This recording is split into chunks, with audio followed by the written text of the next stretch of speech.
My husband stood up at our anniversary party and announced to everyone, for every successful man, there's a wife who knows when to keep quiet and look beautiful. I then stood up and replied, let's see how successful you are once I actually stay quiet. Can you imagine dedicating over a decade of your life, working tirelessly behind the scenes, only to realize the man you're building up doesn't just take credit, he thinks you're less than him? The moment I stopped being his secret weapon, his entire career and our marriage came crashing down. That morning, something inside me just snapped. For 11 long years, I had been the invisible engine powering his entire life. I ghostwrote his emails, prepped his presentations, and fed him every single brilliant idea he ever pitched to his board. They called him a visionary, while I sat in the background, smiling, staying quiet, just like he wanted. The first day, nothing really changed. He had meetings I'd already prepared for. But by day 3, his assistant was calling me, asking for the quarterly report summary he usually had ready. I just told her, I don't know what you're talking about. She said he always had bullet points prepared. I calmly replied, maybe he should prepare them himself this time. A tiny, almost imperceptible shift. Day 5, he bombed his first presentation. Royally. He stood there, fumbling, trying to explain a strategy one hadn't mapped out, using slides I hadn't reviewed. Afterwards, his boss pulled him aside, asking if everything was okay at home. He just laughed it off, saying I was probably just hormonal. My blood ran cold hearing that. Hormonal? This wasn't about hormones. This was about him being completely exposed. By week 2, the cracks were turning into canyons. He missed 3 critical contract details. Why? Because I wasn't reading his emails at 6 a.m. anymore, highlighting the important bits and drafting his responses while he was in the shower. $1 million deal slipped through his fingers because he didn't catch a liability clause I would have flagged instantly. His boss was a lot less understanding this time around. Week 3, his biggest client called the CEO directly to complain. My husband had sent an email full of typos and contradictions. An email he'd actually written himself. The CEO forwarded it to the entire leadership team as an example of unacceptable communication. The irony was brutal. This was the same man who'd won an award for business communication excellence the previous year. An award he'd accepted while I sat in the audience, knowing I'd written every single word of his winning proposals. The gall. Month 2, that's when the real panic set in for him. He had to present the annual strategic plan, the one I usually spent 3 weeks crafting while he played golf with potential investors. He locked himself in his office for 72 hours straight, emerging with a 10-slide PowerPoint that looked like a high school project. The board asked if he'd had a stroke. One member actually suggested he take medical leave. His assistant, bless her heart, started typing up his meeting notes because he couldn't remember half of what was discussed without me texting him real-time summaries from the parking lot where I used to sit with my laptop, listening to his calls on speaker. She quit after 2 weeks when he screamed at her for not knowing what he was thinking. 3 months in, he was put on a performance improvement plan. The man fast-tracked for senior vice president was now having weekly check-ins with HR, like a fresh graduate who couldn't figure out email. His boss assigned him a mentor, a 28-year-old kid who had to teach him how to use the project management software I'd been secretly running for him since 2015. His brother called me begging. He said my husband was falling apart, drinking every night, calling him at 3 a.m. asking how to create pivot tables in Excel. This was the same brother who used to joke that I had the easiest life, just supporting my genius husband. I told him, simply, that my husband was a grown man who could figure out his own pivot tables. A tiny bit of satisfaction bloomed in my chest. The intervention came in month 4. His entire family gathered at our house, which, by the way, was now a disaster. He couldn't figure out how to schedule the cleaning service, pay the lawn crew, or remember pool maintenance. The kitchen had fruit flies because he didn't know garbage day was Tuesday and recycling was Thursday. His mother sat there, crying, asking me why I was destroying her successful son. His father accused me of sabotage. His sister called me vindictive and petty. That's when I pulled out my laptop.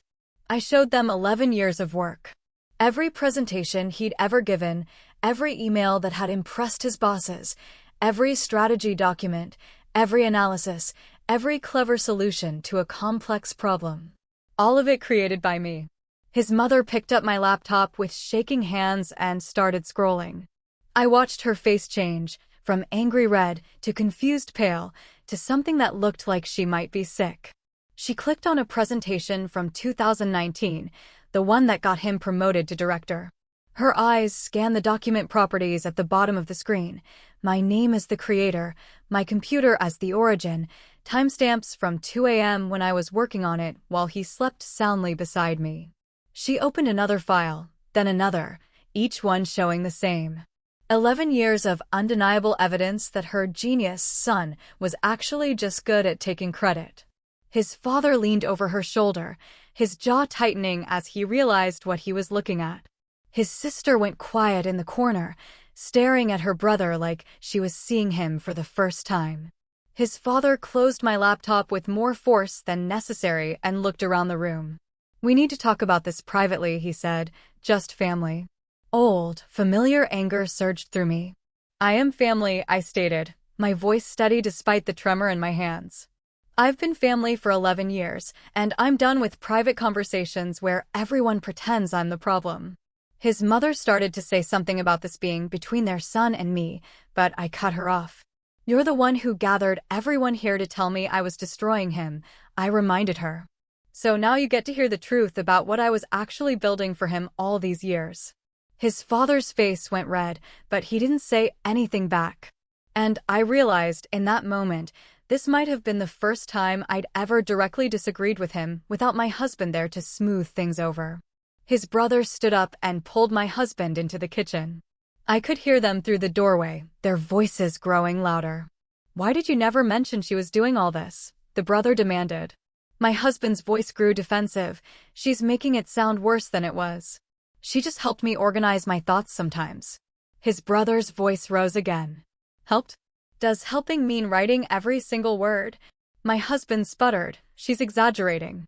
Maybe she did some research, but I did the real work of presenting it." I heard a slam, maybe a hand on the counter. "I've been covering for you at family dinners for months," his brother shouted, making excuses for why your career was falling apart.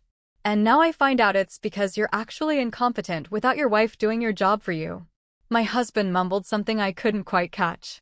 Then his brother came back into the living room alone, shaking his head. His sister moved from the corner and sat down next to me on the couch. Quietly, she asked, "Is this really all true? Did you really do everything in those files?" I pulled my laptop back open, navigating to the original working documents, not the polished final versions, but the ones with all my notes, revisions, and comment threads where I'd argued with myself about the best way to explain complex strategies. I showed her the creation dates going back to 2013, the edit history with hundreds of changes, all made by me. Then I opened the email folder where I'd saved all his requests over the years, messages asking me to write his quarterly updates, to fix his presentations, to respond to clients because he didn't know what to say. She read through them, her face transforming. When she looked at me, there was something like understanding there. She asked why I'd never said anything. I did, I told her, my voice weary. Lots of times. But he always said it was just helping. That this is what supportive wives do. The intervention completely fell apart after that.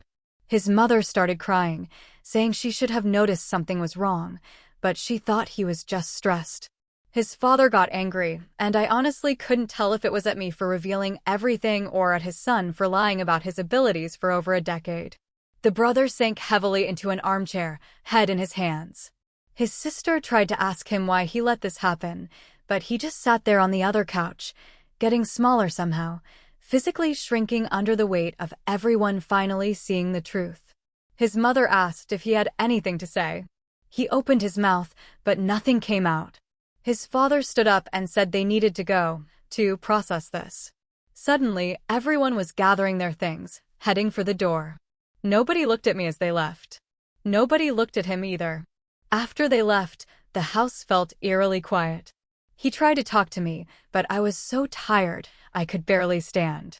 I told him I was sleeping in the guest room and he needed to figure out his own problems now because I was done being his secret weapon.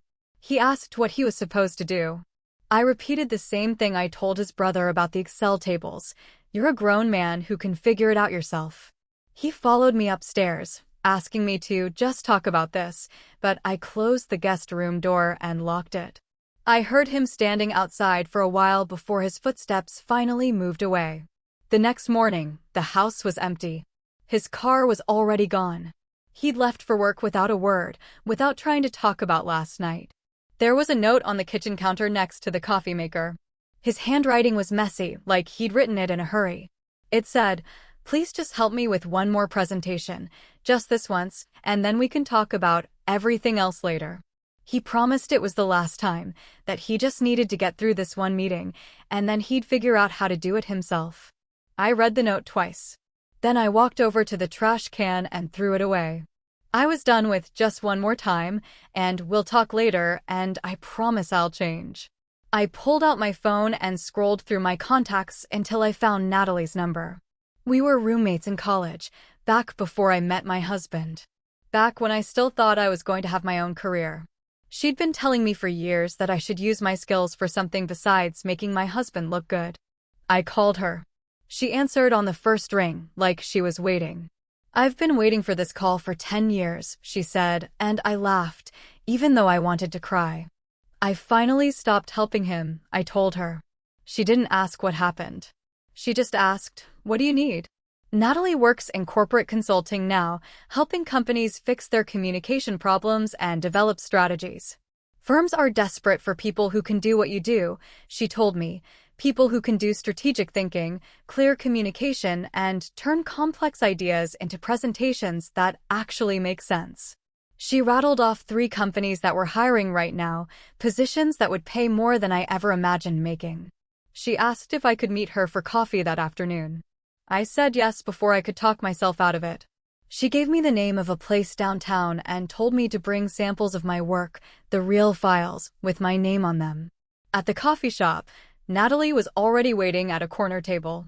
She hugged me hard and said I looked terrible, but she was proud of me anyway. There was a man with her, tall and professional looking in a suit that probably cost more than my car. Natalie introduced him as Ryan Weber, a headhunter who specialized in corporate strategy positions. She'd told him about me that morning, and he wanted to meet me right away. Ryan shook my hand, and we sat down. I pulled out my laptop. I showed him the files, the real ones, with my name as the author. He scrolled through them, his eyebrows rising higher and higher. He looked at a presentation I did for a pharmaceutical company merger and asked who gave me the data. I compiled it myself from public sources and industry reports, I told him. He opened a strategic plan I wrote for a market expansion and asked where I learned this framework. I developed it by reading business journals and studying what actually worked, I said. He finally looked up from the screen and asked the question I'd been asking myself for months. Why have you been hiding this talent for 11 years? I didn't have a good answer for him except the truth. I got married young, my husband's career took off fast, and I just sort of slipped into being the person who made everything work behind the scenes. Ryan nodded, like he'd heard this story 100 times. It's common, he said, but it doesn't have to be your story anymore. He closed my laptop, slid it back across the table. I want to start setting up interviews for you this week, if you're ready. Natalie reached over and squeezed my hand. I realized I was shaking a little bit, but not from fear. From something else I couldn't quite name yet. Ryan pulled out his phone, scrolling through his contacts. There are 3 firms I think would be perfect for what you can do, he explained. Your skills are worth 6 figures easily, maybe more, depending on the role and company. I almost laughed. The number he was talking about was more than I ever imagined making. And I'd been doing this exact level of work for free, while my husband collected the salary, the promotions, the awards, the recognition. Ryan asked if I could meet with the first company tomorrow afternoon. I said yes, again, before I could talk myself out of it. He sent me the details right there at the table and told me to bring my portfolio, the real one, with my name on everything. Natalie walked me to my car afterwards, hugging me hard. This is just the beginning, she said. And I wanted to believe her. That evening, I was making dinner when I heard my husband's car in the driveway, way earlier than usual. He came through the door, his face ashen, carrying a cardboard box with his desk stuff in it. I knew before he said anything. He set the box down on the kitchen counter, just stood there looking at me, and finally said it. I got fired. Not performance improvement plan, not suspended. Terminated. His boss told him the company couldn't afford to keep someone who'd been representing other people's work as their own, and that they'd discovered the extent of what he couldn't actually do.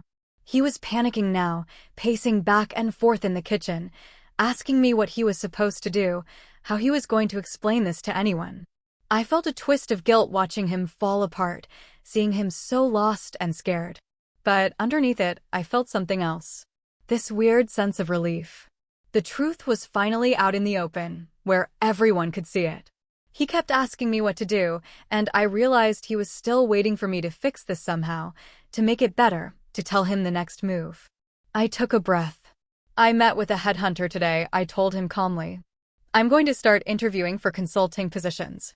He stopped pacing, staring at me like I'd just told him I was planning to move to another planet. What do you know about consulting? He asked, his voice sharp, like the question was supposed to be obvious. I reminded him, as calmly as I could, I've been doing your consulting work for 11 years. He got angry then. Really angry. His face went red, his voice loud. You did this on purpose. You sabotaged me deliberately. You destroyed my entire career out of spite over one stupid comment at a party. I let him yell for a while, figuring he needed to get it out. And, truthfully, part of me knew this was coming. When he finally stopped to take a breath, I asked him, do you even remember what that comment was? He opened his mouth, then closed it again. I watched him try to pull up the memory. He couldn't. He said something vague about it being a joke and that everyone knew he was kidding around, and that I was being way too sensitive about the whole thing. It wasn't the first time you made me feel small in front of other people, I told him, my voice firm. And it won't be the last if I stay in this marriage. He tried to argue, but I walked out of the kitchen and went upstairs to the guest room, locking the door behind me. The next week, I had 3 interviews lined up. Ryan spent an hour on the phone with me the night before, coaching me on how to talk about my experience. Focus on strategic communications and executive presentations and business analysis, he said. Without mentioning your husband at all. Frame it as freelance consulting work you've been doing. The first company was impressed by my portfolio, asking detailed questions about my process. The second company wanted to know if I could start right away. The third company offered me a consulting contract on the spot, pending a background check. I drove home from that last interview feeling like I was floating, but also like I might throw up. Meanwhile, my husband spent his days at home now, sending out resumes that I didn't help him write. I saw them sometimes when he left his laptop open on the kitchen table. They were terrible. Absolutely awful. Full of buzzwords that didn't mean anything, claims he couldn't back up, and obvious gaps in actual skills that any recruiter would spot immediately. He asked me one morning if I'd just look at his resume and give him some feedback. I told him no. He got mad, saying I was being petty. Maybe I am, I said, but I'm done doing your work for you. His mother called me on a Tuesday afternoon while I was reviewing the contract from the third company. She was crying before I even said hello. She begged me to help him, just enough to get another job. She said I was being cruel, that marriage meant supporting each other through hard times, that I'd made vows in front of God and family. I let her talk until she ran out of steam, then I reminded her. I supported him for 11 years while he took all the credit and thanked me by telling people I should stay quiet and look pretty. She hung up on me before I could say anything else. I sat there, staring at my phone for a minute, feeling this weird mix of relief and guilt. The guilt didn't last long, though, because my phone rang again. This time it was Natalie, calling me back about the interviews. She sounded excited. Are you sitting down? She asked. One of the firms wants to make you an offer. Which one? I asked. The tech consulting company, she said. The second interview you did. They want you as a senior consultant. The salary, she told me, made my stomach flip. It was almost exactly what my husband was making at his old job before everything fell apart. She kept talking about performance bonuses and benefits, about how this was exactly the kind of opportunity one deserved after hiding my skills for so long. I told her I needed to think about it. She laughed. There's nothing to think about. Take this and start building your own career, finally. After we hung up, I just sat in the kitchen, holding my phone, dizzy with all the possibilities opening up in front of me. 3 days later, I was sitting in Audrey Rogers' office downtown. She was nothing like I expected a divorce lawyer to be. Straightforward and direct. No fake sympathy or dramatic questions about my feelings. She asked me what I wanted out of this divorce, and I realized I didn't actually know yet, beyond just getting out of the marriage. She wrote something down. What are you willing to fight for? She asked. What assets matter most? What can you live with, and what can you absolutely not accept? I told her about the house, the retirement accounts, the investment portfolio we'd built together, even though only his name was on most of the paychecks. Audrey nodded. Do you have documentation of your contributions to his career? She asked. I have 11 years' worth of files, I told her, proving I did his actual work. She looked up from her notepad with an expression that was almost a smile. That, she said, changes everything. She explained that since my work directly contributed to his income for over a decade, I had a really strong case for significant asset division. The house we bought 5 years ago, the retirement accounts he'd been funding, the investment portfolio his financial advisor set up, all of it was built on income one helped him earn, even if my name wasn't on his paychecks. She talked about spousal contribution and economic partnership, a bunch of legal terms that basically meant I was entitled to half of everything we built together. I asked her how long this process usually took. She said it depended on whether he wanted to fight or settle, but either way, she could make sure I got what I deserved. I left Audrey's office feeling like I could actually breathe for the first time in months. I stopped at a coffee shop on the way home to think about everything she said. When I got back to the house, it was almost dinner time. My husband's car was already in the driveway, which surprised me. He usually stayed out late now, avoiding coming home. I went inside and headed straight upstairs to the guest room where I'd been sleeping. That's when I noticed Audrey's business card was missing from my desk. My stomach dropped. I knew exactly what that meant. He came into the guest room maybe 10 minutes later, without knocking. He was holding the card in his hand. Are you really going to throw away 11 years of marriage over my pride and stupidity? He asked. I looked at him, standing there in the doorway, and told him, I'm not throwing anything away. I'm finally picking something up that I should have grabbed a long time ago. He stepped into the room, closing the door behind him. What's that supposed to mean? He asked. It means I'm done being invisible, I said. Done doing his work while he takes credit. Done pretending his success was anything other than my labor. That's when he really broke down. Not the angry, yelling kind of breakdown, but the scared, desperate kind. He actually admitted he didn't know how to do any of it without me. He sat down on the edge of the bed, put his head in his hands, saying he'd go to therapy. He'd change everything. He'd tell everyone the truth about my contributions if I'd just stay and help him figure out how to rebuild his career. He was crying now, actual tears running down his face, begging me not to give up on us. I watched him fall apart and felt this strange distance, like I was seeing him clearly for the first time in years. I asked him a question that had been sitting in my chest for months. Are you sorry you humiliated me in front of everyone? Or are you just sorry you got caught being incompetent without my help? He opened his mouth to answer right away, but then stopped. I watched him actually think about it, trying to figure out what I wanted to hear versus what was actually true. The silence stretched out between us for maybe 30 seconds. And that pause told me everything I needed to know about his real motivations. The next morning, I called Natalie back and told her I was accepting the consulting position. She screamed so loud I had to pull the phone away from my ear. Then she was talking fast about start dates and onboarding and how proud she was of me. My first project, helping a tech company restructure their communication strategy. Exactly the kind of work I'd been doing in secret for over a decade. Except now my name would be on it, and I'd get paid what it was actually worth. I spent the rest of the week preparing, buying professional clothes that fit me instead of just wearing whatever was comfortable for sitting at home. Getting my hair cut. feeling like I was becoming a real person again instead of just someone's shadow. My first day at the new job was scary and exciting all at once, in a way I hadn't felt since college. I walked into the office and people actually introduced themselves to me, shook my hand, welcomed me to the team like I mattered. The morning meeting was about the tech company project, and my new boss asked me to share my initial thoughts on their communication problems. I talked for maybe 5 minutes about what I noticed in their materials and how they could improve their messaging.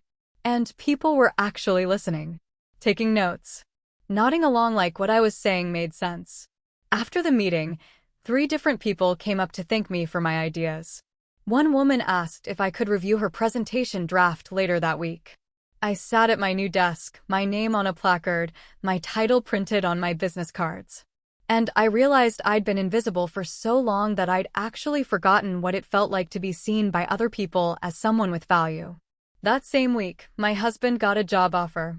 He told me about it one night when I came home late from work. It was 3 levels below where he was before, at a much smaller company in the suburbs, and the salary was about 40% of what he used to make. He asked me if I thought he should take it. I looked at him sitting there on the couch in sweatpants at 8 at night. "That's your decision to make," I told him, "not mine." He said he wanted my opinion. "My opinion," I said, "is that you need to start making your own choices about your own career without asking me to do the thinking for you." He got quiet, then asked if this was really how it's going to be now, with me refusing to help him with anything. I told him this is how it should have been all along, with both of us responsible for our own professional lives instead of me carrying us both. He accepted the position the next week because there was nothing else available and his savings were running low. The company was smaller. The office was in a bland building near the highway. His new boss was maybe 30 years old, with a degree from a state school. His first day, he came home at 7 p.m. looking like he'd run a marathon, loosening his tie and heading straight for the whiskey. I asked how it went. He just shook his head and said he had to spend 4 hours learning their project tracking system because apparently every company uses different software, and he'd never actually learned any of them. The basic work he was doing now, reviewing contracts, updating client files, took him twice as long as it should because he was actually reading everything himself instead of having me summarize the important parts. 2 weeks in, he was getting up at 5 a.m. to prep for meetings, staying late to finish reports that should take an hour but took him 4, coming home too tired to do anything except eat and collapse on the couch. I watched him struggle and I didn't feel guilty anymore. Just this weird distance, like I was observing someone I used to know. I started seeing a therapist the following month because I needed to talk to someone about the anger that kept bubbling up at random times. The therapist was a woman in her 50s who didn't waste time with small talk. She just asked me straight out what I wanted to get from our sessions. I told her I was processing a marriage that was ending. She asked what I got out of the relationship in the first place. I sat there for a long minute, trying to come up with an answer that sounded reasonable. Financial security, I finally said. And a sense of purpose, even if that purpose was making someone else successful. She wrote something down and asked if I ever felt like an equal partner. I laughed, because the question answered itself. The sessions helped me see how much I gave up without even noticing, how I made myself smaller and smaller until I almost disappeared completely. 2 months into my consulting job, my boss called me into her office. I walked in expecting another project assignment, but instead, she told me I was being promoted to principal consultant.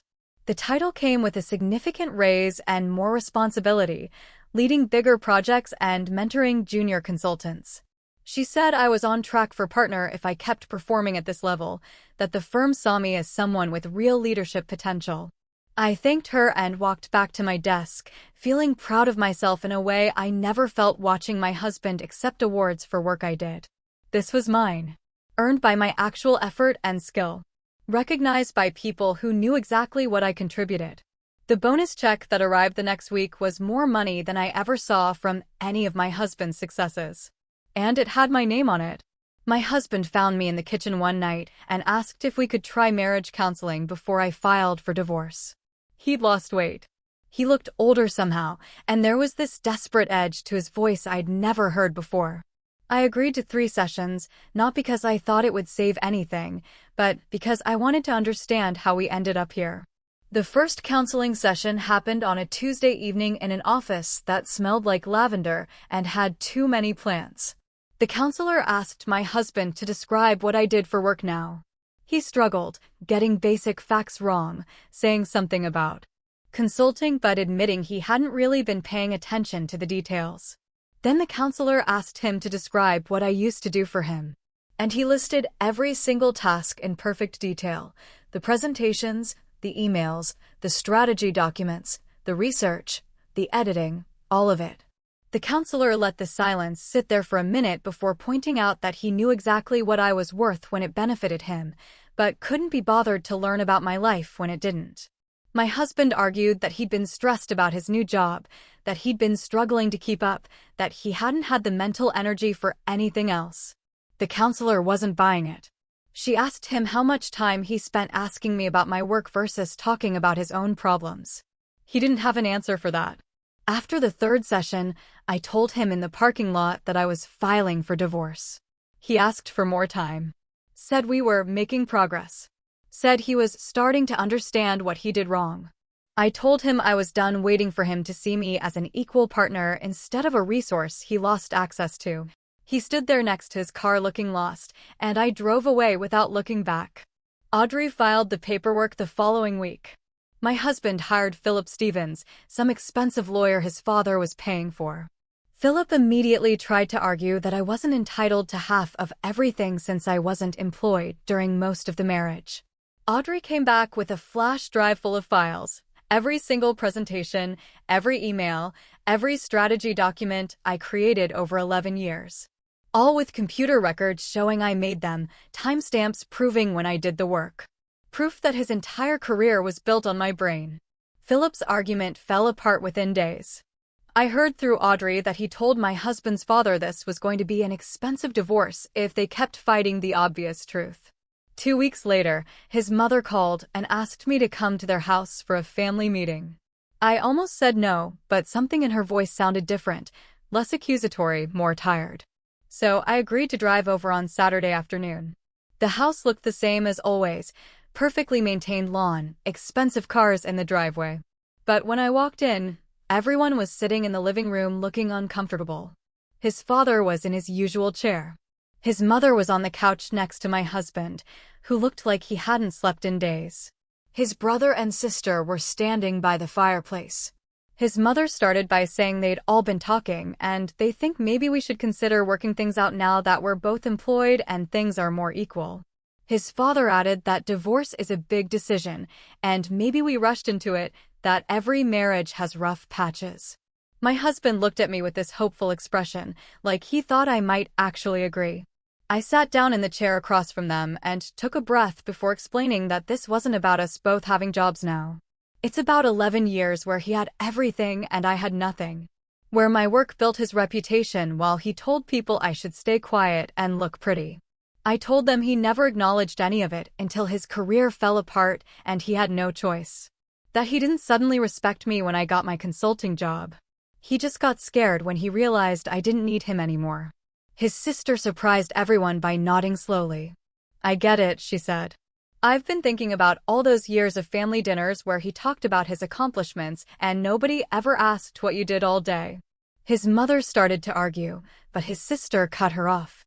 Maybe she has a point. It's easy to say things are equal now, but that doesn't erase what happened before. The room went quiet. My husband looked at his sister like she'd just betrayed him. His father tried to bring the conversation back to reconciliation, but I was already standing up, thanking them for trying, but telling them my decision was final. I drove home feeling lighter somehow, like his sister's acknowledgement mattered more than I expected it to. The mediation happened 3 weeks later in a conference room that smelled like coffee and stress. My husband sat across from me with his lawyer, while Audrey sat next to me with her organized folders and calm expression. The mediator walked us through the assets, the house we bought together, the retirement accounts, the investment portfolio that grew during the years I was supporting his career. We agreed to sell the house and split everything 50-50, dividing it all down the middle like we were splitting up after a business partnership instead of a marriage.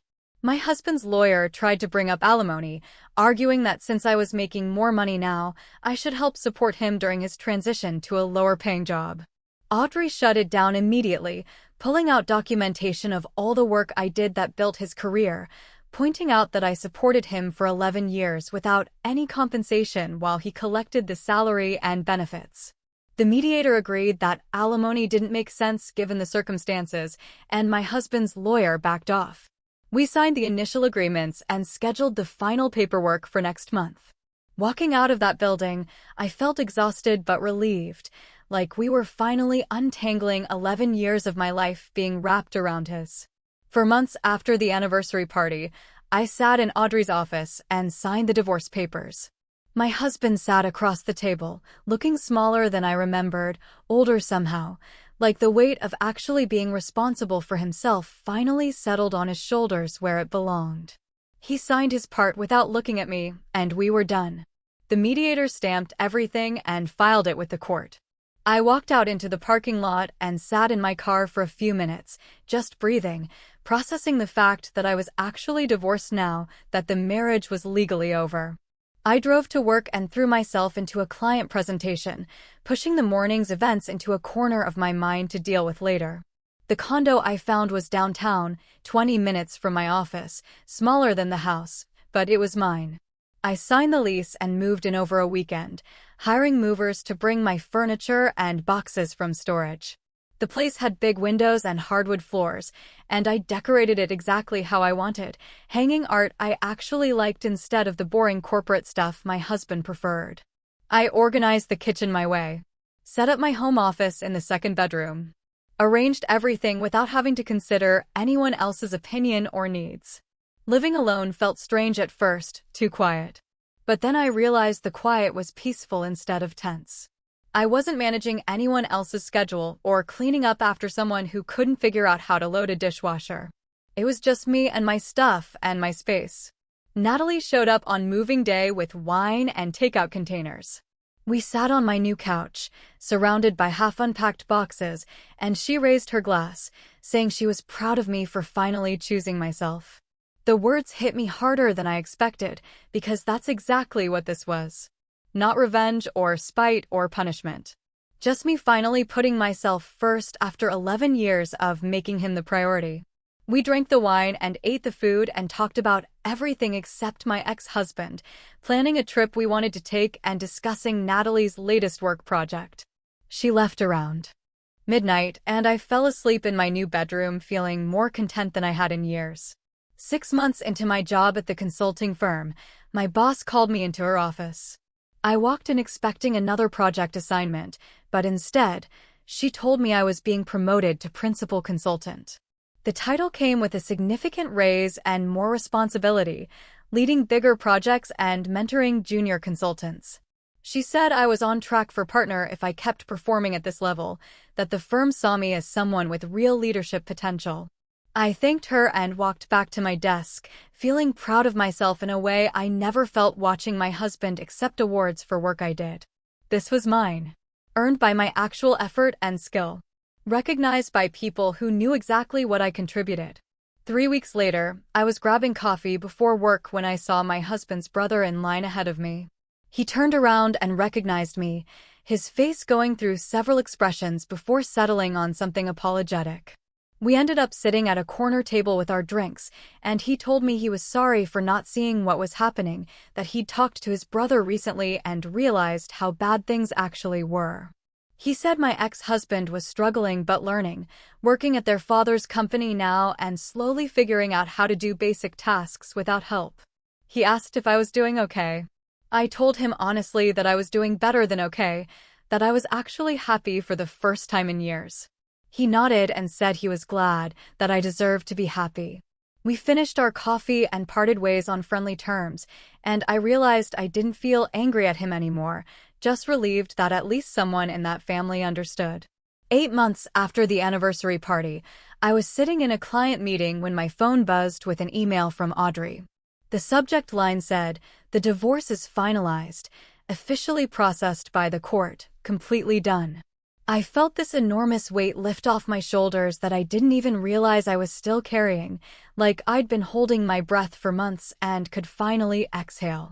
The meeting continued around me, and I participated normally, but inside I was celebrating, marking this moment as the real end of that chapter of my life. That evening, I got home and checked my personal email to find a message from my ex-husband. The subject line said, "We should talk," and the message asked if I'd meet him for coffee, that he wanted to discuss everything that happened. I read it twice, then closed my email without responding. There was nothing left to say between us. No conversation that would change anything or make either of us feel better. He knew what he did. I knew what I was worth. And we were both living with the consequences of those truths now. I deleted the email and moved on with my evening, making dinner in my quiet kitchen and feeling grateful for the life I was building without him. A week later, Natalie texted me saying she had someone I should meet. A guy from her company who just went through a divorce and might be good to grab coffee with. I agreed, mostly because turning her down felt harder than just going. 2 days later, I was sitting across from this man at a coffee shop, feeling like I'd forgotten how to have a normal conversation. He asked what I did. I told him about the consulting work, expecting his eyes to glaze over like my ex-husband's always did. But instead, he leaned forward and asked specific questions about the projects I was working on. He wanted to know about my approach to corporate restructuring, what challenges I faced with resistant clients, how I got into this field. I answered honestly, and he actually listened, asked follow-up questions, remembered details I'd mentioned earlier in the conversation. The whole thing lasted almost 2 hours, and when we were leaving, he said he'd like to do this again sometime. I said maybe and meant it, which surprised me. That weekend, I started teaching a workshop on professional communication and presentation skills at the community college. 12 people showed up, mostly younger professionals trying to advance their careers, and I spent 4 hours walking them through everything I knew about crafting clear messages and delivering confident presentations. During the break, a woman in her 30s asked how I learned all this. I told her the truth without sugarcoating it.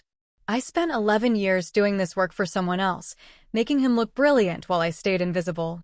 And I finally realized I could do it for myself instead. The room got quiet, and a few people nodded like they understood exactly what I meant. The next week, the same woman stayed after class, waiting until everyone else left before approaching me. She told me her husband worked at the same company she did, and he kept taking credit for her ideas in meetings, presenting her solutions as his own insights. Her voice shook when she asked how I found the courage to stop enabling it. And I had to think about my answer because courage felt like the wrong word. It wasn't courage, I told her. It was just finally getting angry enough to choose myself over his comfort. She wrote that down in her notebook like it was something important to remember. 3 weeks later, I was at work when my ex-husband's brother called my cell phone. I almost didn't answer, but curiosity won, and I picked up on the 4th ring. He told me straight out that his brother got laid off. The company downsized, and he was one of the first to go, since he'd only been there 8 months and his performance reviews weren't great. The brother wasn't asking for anything, wasn't begging me to help. He was just informing me, like he thought I should know. I felt something twist in my chest, but it wasn't quite sympathy, and definitely not satisfaction either. Just this strange, empty feeling, like watching something inevitable finally happen. I thanked him for telling me, and we hung up after 30 seconds. 2 days later, I ran into a mutual friend at the grocery store, and she told me my ex-husband moved back in with his parents and started working as a project coordinator at his father's small business. The job matches his actual skill level, she said carefully, and I nodded because that's probably the kindest way to describe it. I hoped he was learning to be okay with honest work that reflected what he could actually do instead of what I made him look like he could do. 10 months after the anniversary party where everything fell apart, I was leading a team of 5 consultants on a major corporate restructuring project for a manufacturing company. My name was on the proposal. My strategy was guiding every decision. And when the client thanked us in the final presentation, they were looking directly at me and using my name.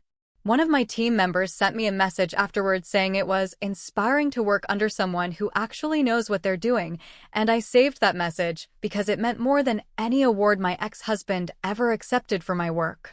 I scheduled a check-in session with my therapist because it felt like a good time to process how far things had come.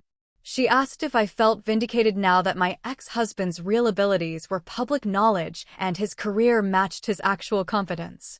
I thought about it for a minute before answering no, I don't feel vindicated, because that would mean I'm still measuring myself against him. I feel free instead.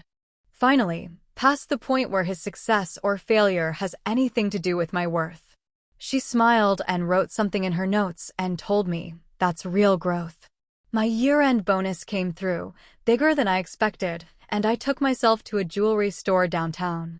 I bought a beautiful watch, the kind of expensive luxury item I never felt entitled to when I was invisible, and all the money was technically his, even though I helped earn it. The salesperson wrapped it carefully, and I wore it out of the store, checking the time 3 times on the walk back to my car. Every time I looked at it for the next week, I was reminded that my work had actual value and my time belonged to me now. Natalie and I took a vacation to celebrate my 1-year anniversary at the consulting firm, flying to a beach resort where we spent 4 days doing absolutely nothing productive. On the last evening, we were sitting on the sand, watching the sunset, and she asked if I had any regrets about how everything went down. I thought about it honestly instead of giving her an easy answer. I regret the lost time, the years I spent making someone else look good while I disappeared into the background, I said. But I don't regret leaving. Don't regret burning it all down once I finally got angry enough to choose myself. The next morning, I was checking my email before our flight home, and there was a LinkedIn message from a woman whose name I recognized. She used to work with my ex-husband, sat in meetings where he presented my ideas as his own brilliant insights. Her message said she'd always suspected I was the actual brains behind his success, and she was starting her own consulting firm now. She wanted to know if I'd be interested in doing some contract work for her, maybe building a longer partnership if things went well. I read it twice and felt something settle into place, this understanding that my reputation was finally my own instead of something attached to someone else's name. I responded to her message saying yes, and we set up a meeting for the following week. The startup consulting project turned out to be exactly what I needed without knowing I needed it. The founder was a woman about my age who built a tech company from nothing and actually wanted my input instead of just using my brain as a free resource. We sat in strategy sessions, and she listened when I talked, wrote down my suggestions, asked follow-up questions that showed she was actually processing what I was saying. Within 2 days of our first meeting, she implemented 3 of my recommendations and emailed me to say they were already seeing results. In the project debrief with her team, she told everyone that my analysis changed their entire approach. And she used my name 4 times in 10 minutes. I realized this is what real collaboration looks like, not me hiding in the background while someone else takes credit and calls it teamwork. 3 weeks into the project, I was at the grocery store loading vegetables into my cart when I saw his mother in the dairy aisle. She looked up, saw me, and her face did this complicated thing where she was clearly trying to decide whether to pretend she didn't notice me or be polite. She chose polite, gave me a small smile and a nod. Said hello in this careful voice, like she was talking to someone who might bite. I said hello back and asked how she was doing. She said fine, asked about my work, and I could tell from her tone that she still thought I destroyed her son on purpose, that I was the villain in whatever story she told herself. We talked for maybe 90 seconds about nothing important, and then she said she should go, and I watched her walk away knowing some people will never understand that I didn't destroy him. I just stopped holding him up. 1 year after the anniversary party where everything fell apart, I'm leading a project team of 7 people. My name is on proposals that actually get implemented, and I'm making more money than I ever did being invisible. My ex-husband is somewhere, working at his dad's company doing project coordination that matches what he can actually do. And I hope he's learning to be okay with honest work instead of borrowed success. We're both better off apart. Him living within his real abilities, and me finally using mine for myself instead of pretending they belong to someone else. I'm having dinner with my team after we close a major deal that took 4 months of hard work. We're at this nice restaurant, celebrating because the client signed a 2-year contract extension based on results we actually delivered. Someone at the table, one of the senior consultants, stands up with his wine glass and says he wants to make a toast to my brilliant strategy work that made this whole thing possible. Everyone else picks up their glasses, and they're all looking at me, saying my name, talking about specific things I did that made the difference. And I feel this weird tightness in my chest that takes me a second to recognize as happiness. Not the credit itself mattering so much, but the simple fact that they see me. They know I exist. They acknowledge that my work has value and I'm the one who did it. That's what I was missing for 11 years. Just being visible and having that visibility connected to my actual contributions instead of someone else's. Have you ever felt completely invisible in your own life, like your contributions went unseen or unappreciated? How did you finally claim your own worth? Tell me in the comments below. I really want to hear your stories.